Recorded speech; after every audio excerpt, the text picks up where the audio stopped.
I wanted to change my handle grip. So this handle grip that was on, and it has a heated element, it's really pain in the ass to remove. So I find, let's say, a useful tip. I scraped like this all the way, and then what I do is just like this, and it goes to plastic element. So yeah.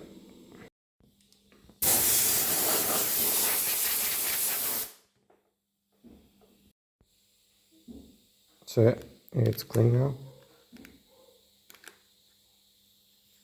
I will put isopropyl alcohol inside of this, and I will just smash it in. Now let's do the test. So I will just put it. Yep, seems good.